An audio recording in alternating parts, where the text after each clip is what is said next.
Happy Friday, everybody. Thank you for finding us again here on the Window to the Soul podcast by Richmond Window Corp and Renewal by Andersen of Central Virginia. Andrew Phillips back with you again. My co-host Stephen Covert running the dials and the camera. And we are thrilled today to be joined by Operations Manager Paul Music. And Paul, we're going to talk about your life here at Richmond Window, which you're one of the longest employed people here. But before we do that, it's Friday. What are we looking forward to in the coming weekend? Relaxation. That's typically my recharge moment over the weekend to kind of gather back up, obviously with the week being as hectic as it can often be. I use that as a recharging moment. That's kind of my time to just retool, regather myself, and then get ready for everything else.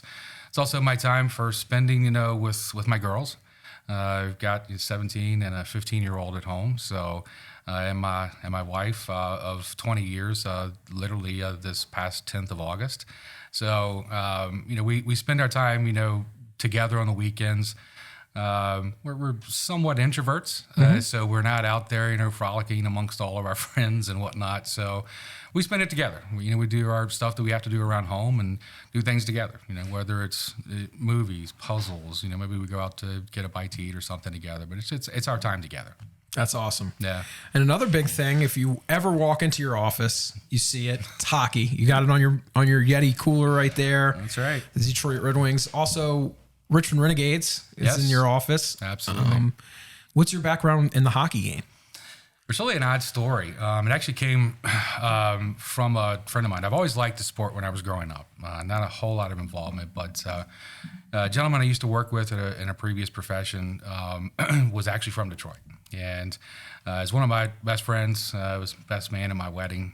But he turned me on to the Red Wings, and I've been following them ever since. And that's been since the early '90s. So that was kind of getting into their heyday, if you will. But I've always loved the sport itself. Was a season ticket holder for the Renegades for years. Absolutely loved it. Like I said, I played pickup games and some organized stuff around here. Nothing obviously professionally. I was never that good. Let's be honest. Okay, so, but it's a lot of fun. I enjoyed the sport. It's very rigorous. I love the flow of the game. It's very fast, and it's always just sat in my blood ever since. So, big follower of it. Yeah, that's awesome. I mean, Detroit obviously not right around the corner, but you do have the capital. So do you get to see the Red Wings a lot? Have you been to Detroit to see them play? Or?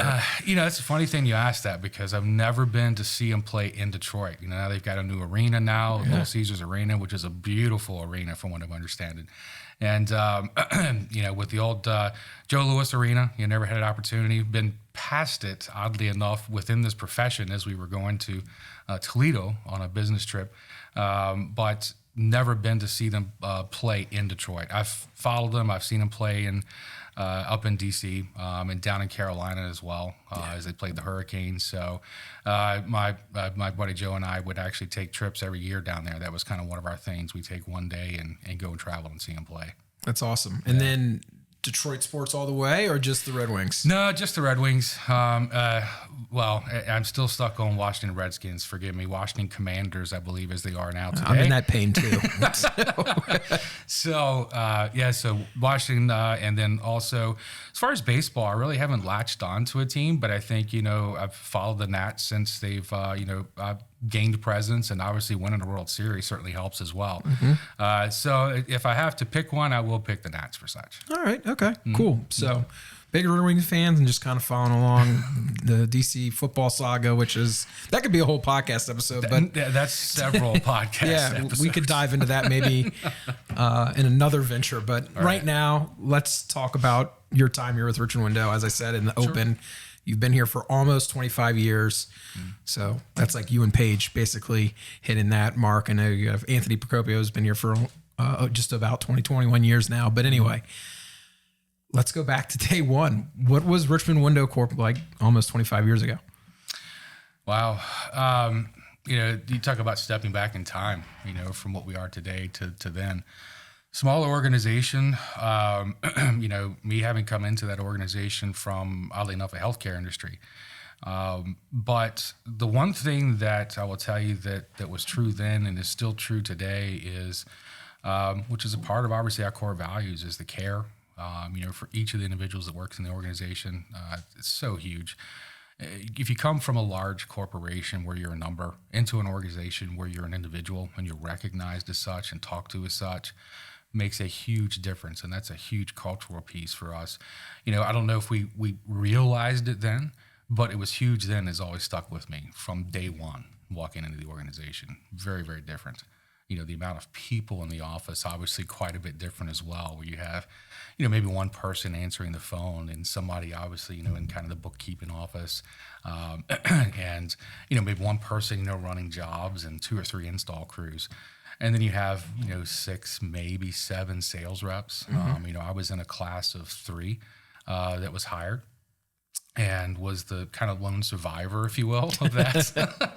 But that was kind of the way back then. You would hire maybe 3, maybe 4 sales reps to hope to retain 1, maybe 2, and very, very different today, I think, in our hiring practices and whatnot. So it's a very different comparable. But still, I think the culture, while we didn't acknowledge it as such back then, was really forming, at least in my mind, especially by comparison to what I had come from. So hugely different. Yeah. So we'll stay back in time here. So you said right there, you came in as a salesperson. Now you're in charge of the operation. So you've kind of seen a bunch of different things, and it sounds like, and there's still some of it today where people are expected to latch on and do whatever it can to help business grow in whatever way that may be. But back then it really was, because there was not as many people. Mm-hmm. So what have you seen like across the board? That's so interesting. I didn't realize, I figured you had done a lot in almost everything here, but from sales to operations, how does that transition go? Several stepping stones, if you will. So as we got started to obviously, in the first few years of sales, we started to get back into the arena of events, for lack of a better term.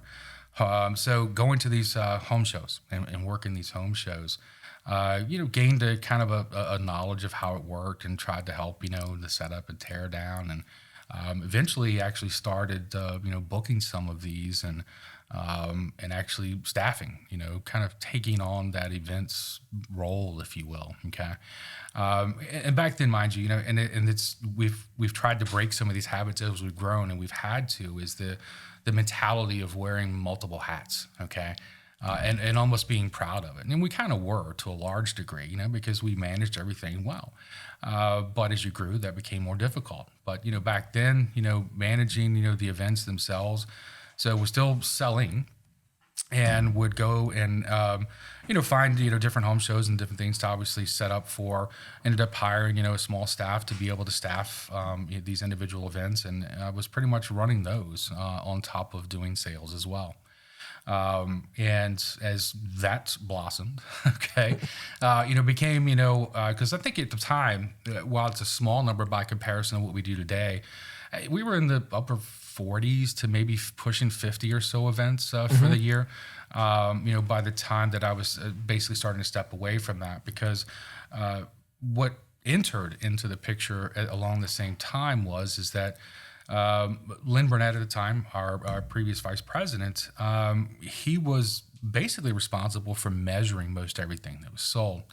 And as we started to grow, business grew, and the amount of jobs, I started helping out, here and there, and enjoy doing that, quite frankly. So I started measuring more and more jobs, and it came to a point where, unfortunately, I had to choose, if you will, which path, am I going to handle events or, going to go down the path of obviously, taking over, measuring a lot of these jobs.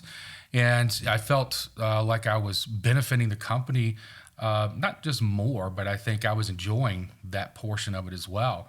So that's the path, unfortunately. I say unfortunately because I enjoyed both, but I had to pick one, right? So that's the path that I chose.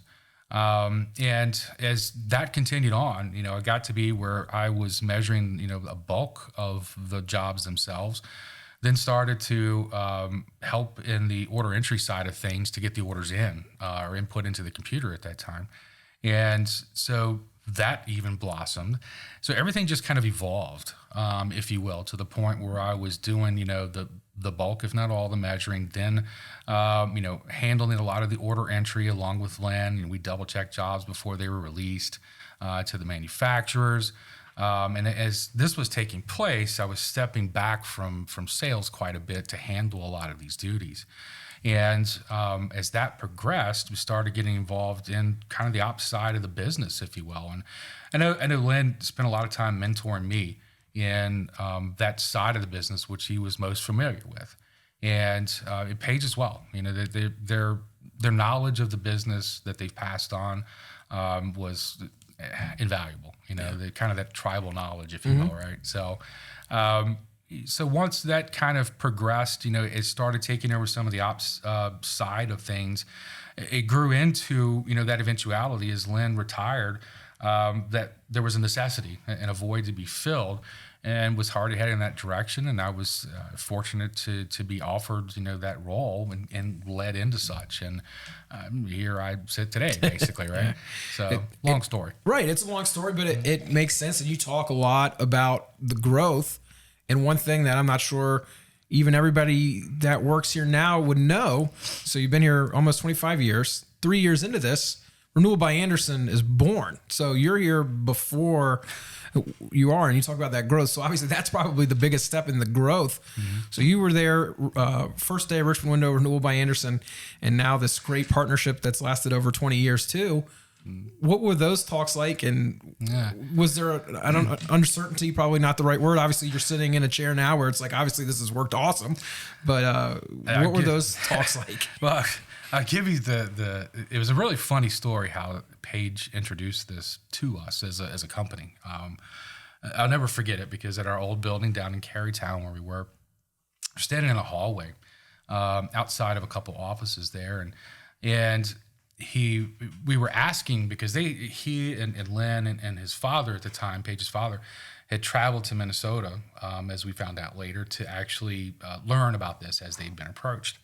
And so we were all digging for information. And so Paige literally said, "Close your eyes." And he said, "Hold out your hand." And what he did, he put a piece of Fibrex, that revolutionary material our windows are made from, right?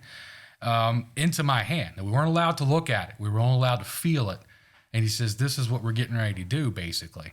And that's all he would tell us. So it was kind of this, just a little bit of a jab, with information. So, short time later, we had a company function. And during that company function is when he made the announcement. And that was in the summer of 2000. As we prepared, and in August of 2000 is when we launched Renewal by Andersen locally here, and a huge switch for us too. So what did that involve? It wasn't just a matter of, okay, we're just going to start selling this product. Okay, obviously, we had customers from years past that we still have to take care of and orders that are there, and one of the things I know is even Paige alluded to, I think in his own podcast, talking about, what that transition was like. We wanted to make sure everything was going smoothly with the Renewal by Andersen product and sales for such, and people loving everything about it before we started kind of weeding out some of the other things that we did. Because we didn't want to be that kind of jack of all trades and master of none. We really wanted to narrow that focus, and that was a leap of faith a bit, but I know Paige had just tremendous vision when it came to that. And it was the best thing we ever did. And we saw just huge growth over the next 2 or 3 years. I mean, something around the alarm, probably 181% roughly over the next 3 or so years. So when you start seeing that, you did the right thing. and I think too, I've seen someone that's been here and been through all that. I've been here for 2 years, but I've seen how big this network is. I'm sure in your seat now, looking back on those days, you could never imagine going to summits in California and having friends and people that you look up to, or they look up to you, vice versa. So this network for Renewal by Andersen is everybody talks about it, but you saw it birthed basically. Tell us about that. Yeah, and even the networking, as it were, that takes place while it was there, it was still small at the time. I don't think really everybody knew the power of the network back then. Because here you're not competing against each other. You're competing as one against all other products out there, if you will. And that took some time, I think, for that networking to develop. You're always going to have conversations during some of these meetings that are there that are helpful. You take some nuggets from. People are very intentional today and going to most of these meetings because they have a list of questions that'll be 2 or 3 pages long, and they know kind of who they want to channel those things to. So people are more direct and purposeful in obviously these meetings moving into today. But it was definitely different. You know, the size of the groups are very different. I remember one of the first that I went to was in Minnesota, was at a hotel just off of where Mall of America was. Inside of a smaller room, you know, a couple of like U-shape, maybe 50, 60, you know, people or so in there. You know, today, you know, that's 2 or 3 tables of the probably 200, right? You know, and where you have, you know, 500, 600, 700 people now as a part of this, vastly different. The production of it's different. And it's purposeful. You know, what you've seen with the growth of what Renewal has been, you know, now you're pushing into the several $billion range, you know, with Renewal by Andersen, which is amazing in and of itself, right? But with what it was then to what it is today, even those that you talk to and having a conversation with one of the Andersens, and from that descendant line, you know, most doubted, I think, in the Andersen industry or enterprise as a whole, that this would become what it is today. But she was absolutely dedicated to this and made sure that it pressed forward. And without her vision, even, you know, Renewal by Andersen wouldn't be what it is today. We're very fortunate that they chose us because they handpicked, obviously, all the dealers that basically support them and that are a part of this network.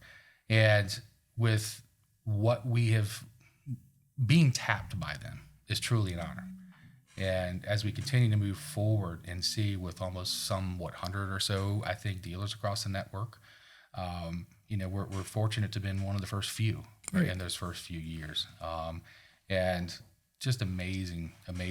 When you think back, you know, because your questions make me kind of think back to those times, which I know is what it's all about. It's thought-provoking, right? But truly amazing, I think, you know, what it's done for us as an organization and then what it's done for everybody throughout the network as we've grown. They've learned to, as you asked, learned how to network and how to be more purposeful in that as they've moved forward. Because it would just happen somewhat organically, but not purposefully, you know, as it is today. So very, very different. Very different. And I think it's like kind of interesting. You talk about the longevity, but if you look at it from just a local perspective here at Richmond Window, over the last, you know, 20 years, you got Lucy coming in as your now VP of marketing. Right. She's been here for almost 15 years. Yeah. Steve's been here for 5. So match that with Paige. You mentioned Lynn Burnett, who's no longer working, as he's retired, but there's stability at the top. And I think that helps culture, obviously, and helps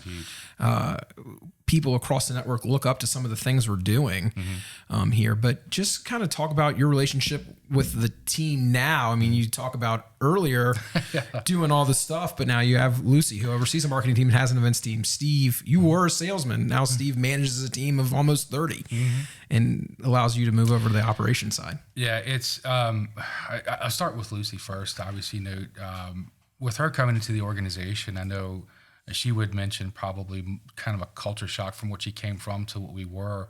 But I think she was instrumental in helping us see what we were and what we can be as far as a corporation of sorts, and to act grander than, let's say, maybe we were at the time. So she set a lot of things in motion and processes and things in motion. She's a brilliant woman. And look up to her highly, man. I think the world of her. She does a fantastic job. She does an amazing job, obviously, with the marketing team. So kudos to her for all she's done. So, and Steve stepping into a situation that was somewhat stagnant. And Steve is brilliant in his own right, you know, with his ideas, leadership, absolutely fantastic. You know, I know a lot of his peers look up to him, and rightfully so. You know, he's an amazing guy. So I think, you know, here, to answer your question, you know, bringing the dynamics of Lucy and Steve into the mix, and then having us, you know, get together to try and basically lead the organization, if you will. But our collaboration that we've had, especially, since the infamous COVID, has been brighter. And it's something that I look forward to every week, because we meet a couple times a week, and we're very purposeful about things, and, trying to grow the organization, but not just the organization, but I think, as you mentioned, when you're talking about core values, when you're talking about culture, we're very purposeful in those things and those that we bring into the organization and how we conduct business as a whole. And it allows us, and it's what's allowed us, I think, to be one of those most reputable organizations in and around this area, why we're a destination rather than just a workplace. Right. And that's huge. Yeah. And I think you are seeing a little bit different side. So you talk about leading the whole organization, but your operations team has grown. I would say in my time here has probably had the most people join on. You have jobs open. So if you're listening and this is speaking to you, now is the time to join Richmond Window Corp, Renewal by Andersen of Central Virginia. But you have now hired leaders under you to try to help, focus from the top down. And you have Kyle Summers now as your production manager. April Dean is your assistant manager now in the operations spot. And a ton of people have either been promoted, like Sam, Danielle, and Melissa, and then you've added customer care people. How is that working? Like, how is that working? That's a bad question. Can we edit that? Leave it in. Take two. Yeah, sorry. So you have all those people working underneath of you. From someone that was just the one-man shop, how have you, one, delegated, and two, leaned on these people to help you get through the business? Great question. And one that I would say, to my own detriment, I had a difficult time doing, because in the beginning, I think, as I alluded to earlier in this, it's the wearing of many hats and just multitasking, right? Learning how to delegate, as most would tell you, even Paige would tell you, that's one of those things that I need to continue to do and work on doing. Letting go, that control factor type of thing, allowing, basically those to lead those, to delegate to those, to allow them to get the tasks done. That's something that still to this day, I have itches of that. But I will say, to answer your question, this is something that is huge. That certainly very different from the early days, right? But to have people, and we need it. And as I kind of talked about earlier as well, it's as the organization grows, you can't continue to multitask. It's too taxing on the individual. I even heard Steve talk about it in his podcast, and it's used often. You want to be able to work on the business, not in the business. Okay. And that requires you to be able to step back and allow those that you appoint to be able to lead those underneath. And it's very important. Every person within, operations, within sales, within marketing, entire organization, everybody has a function, and everybody, performs those functions fantastically. And it's difficult though for them to perform this person's and this person's and this person's. That's why we've had to, as you talked about, we had to hire more people. We had to, because if you're not able to complete those tasks and you feel overwhelmed and overburdened, we've got to be able to bring people in to be able to take and lift some of that off. You got to have a great work-life balance. And we're trying to provide that for each and every employee in the organization. And if we find that people are just, that there's too much on their plate, we're going to find a way to divide that out. Or if we need to hire somebody, we're going to bring somebody in. Right. That's the bottom line. We don't want to tax somebody so that they go home just exhausted and don't feel like they can function at home. Well, and it's something that's said, and not in jest, but it is true. Like, if you're overtaxed, and especially in your side of the business, you're talking to homeowners daily, if not almost minutely. I don't even know. Like, every second is basically you guys are trying to make the home improvement experience of each customer's dream. So you want somebody that's fresh, somebody that, when they pick up the phone, may be dealing with a nightmare for a customer. It happens just one time, actually. But you know what I mean? You want those people to be fresh. So what you say is important. I think that hits on the culture almost more than the core values, is just seeing people not necessarily struggling, but having a lot to do because of how good the business is going, and trying to help them so everybody's fresh and customers have good experiences when they talk to us. Yeah. And each of these individuals that you speak of, from an outside, I'll speak to, each of them does their jobs well. What they care about most is the customer experience at the end. That's what's important to them, and want to make sure that, even if something goes awry or goes sideways, that we're there for them and to be able to help them get across the finish line so that they truly do love their new windows and doors. So sometimes it's more difficult than others, but this industry, that's what it provides. It's construction industry. Things come up. When we go to pull a door out, something is completely rotted underneath that has to be taken care of now before the door can go in. We see these hurdles.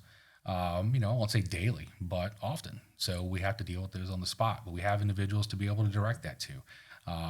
We have obviously, you mentioned Sam, Melissa, with our customer experience managers.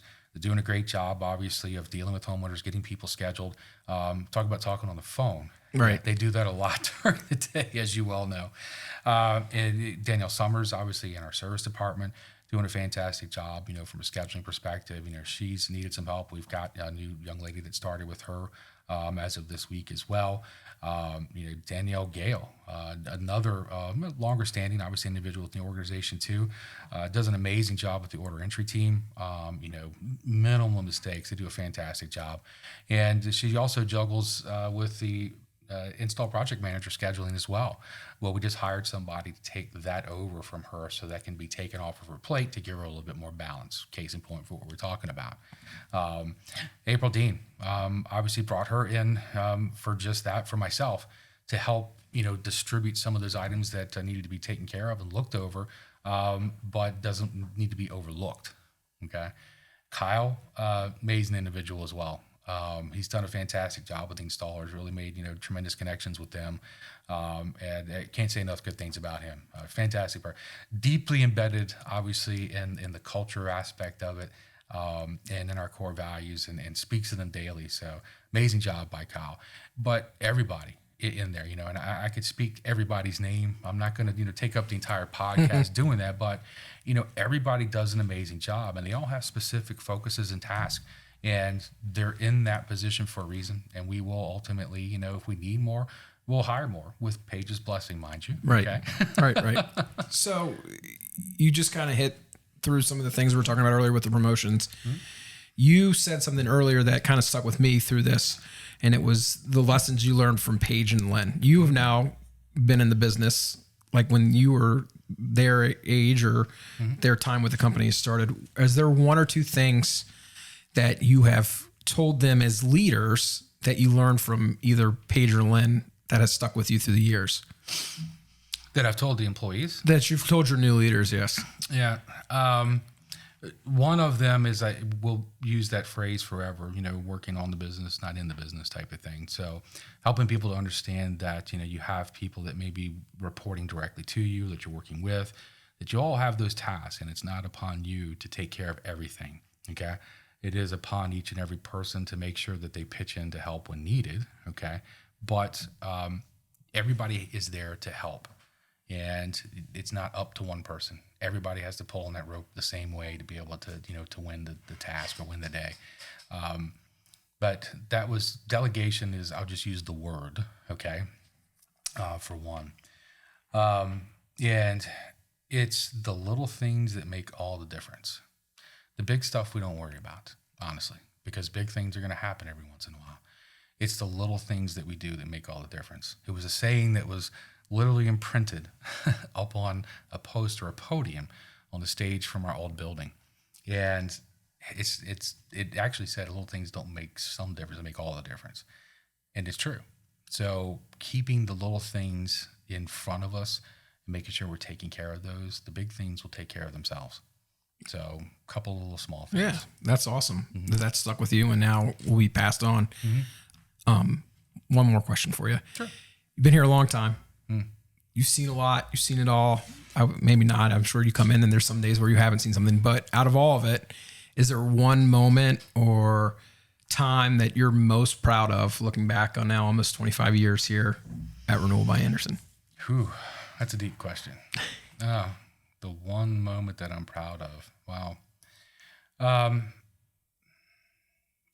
tell you, I don't know. I think it's more of not about me. Okay. And I think it's more about the organization. And I think what I'm proud of is to work for an organization, as I kind of said earlier, that's more focused on the human side of things. And not yet, and while we all look at numbers, okay, we're worried about the human experience within this organization. And I think that's the one thing that I'm most proud of. It's not, a personal accomplishment, but it's the way I feel. Mm-hmm. But we exhibit that on a daily basis. I'm grateful for that on a daily basis. And I think that's what maybe I'm proud of the choice I've made to join this organization. May have been, it wasn't asked, but why did I choose Richmond Window Corporation? It was luck. Answering an ad in a paper. I'll never regret that decision for the rest of my life.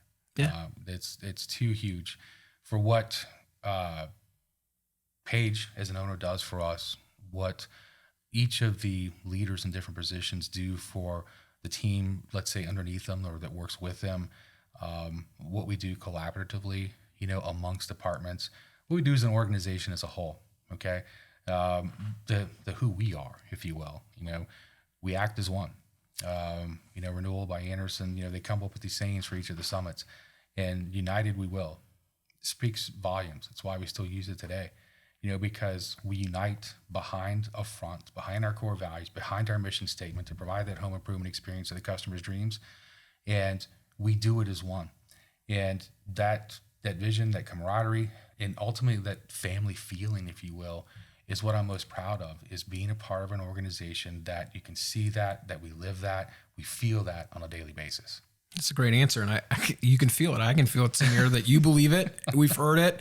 I know, not to toot our own horns, but we've heard it from all the leaders. Mm-hmm. As this podcast continues, we're going to try to continue to show that, and that we do care about individual people, and the company's growing and people are joining. Mm-hmm. And it's a great time to be here at Richmond Window. Paul, thank you so much. I know you just told us you will oversee so much, so you're a very busy man. So we thank you so much for taking about a half hour out of your day to come sit and talk with us about some of your experience at Richmond Window. Yeah, well, thank you guys.